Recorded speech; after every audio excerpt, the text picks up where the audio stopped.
Hey everyone, welcome back to Kubrick Corner with me, Sean Wilson. So apologies, been a few gaps in my reviews lately. I need to play catch up with a few reviews, so I'm going to start right now with Stan and Ollie. And actually, weirdly, this is lined up quite well because clearly the Oscar nominations have been announced today. I'll be doing a separate blog on that.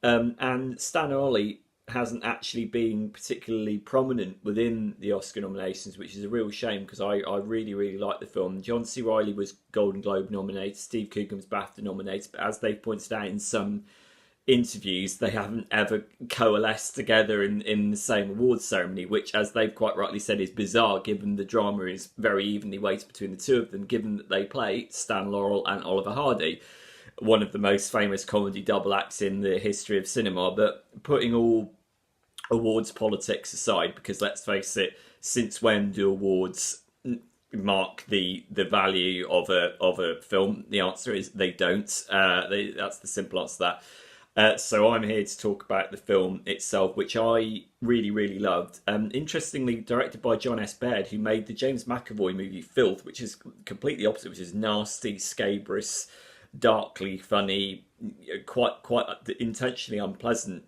movie. And this is much more soft and gentle and bittersweet. It's got this lovely kind of honeyed glow that's brought to it by cinematographer Laurie Rose, who very often works with Ben Wheatley. The story picks up with Laurel and Hardy, as I've said, played by Steve Coogan and John C. Reilly, in the final years of their ailing career as they are compelled to tour the rep theatres of the UK.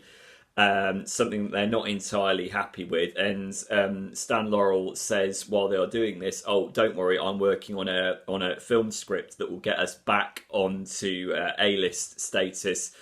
And Oliver Hardy is unsure whether this will actually happen. And as they tour the UK, what you get is this sort of these melancholy twilight years, occasionally intercut with glimpses of what happened back when they're at their Hollywood prime. Although the emphasis is very much on seeing these two cinema icons being destabilized and being forced into these very, very pokey hotel rooms in the likes of the Newcastle and Worthing and so on. And it's actually a very, very powerful thing to see two towering emblems of early Hollywood comedy cinema being reduced to this kind of status. That's actually a dramatic device that works very, very well. Although, of course, the real reason why it works is because the two performances are absolutely super. I mean, it goes without saying that John C. Reilly is fantastic. I mean, he looks the spitting image of Oliver Hardy, and as he said in interviews, that came through a lot of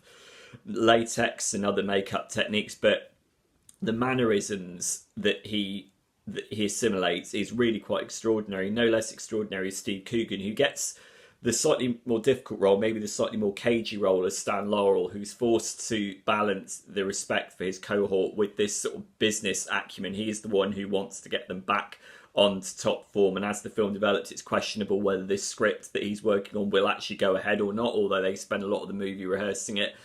So you got the sort of yin and yang friendship and the tensions that come with it, and what happens when they reflect on their golden years. And yet the movie is also a really, really lovely tribute to endurance and to craft. And clearly Laurel and Hardy, they made it look effortless, but the act of putting physical comedy like theirs together is almost like a ballet or a musical. It requires extraordinary amounts of coordination and grace. And obviously those who say that comedy is easier than drama, it's not true. I mean, comedy is a lot harder than drama, particularly when you look at comedy like this. It requires on precision timing, and the way that Baird as a director plus the two actors bring that sense of physical slapstick grace through their portrayals of these two legends is really quite lovely and very humbling and very moving. And it's about craft. It's about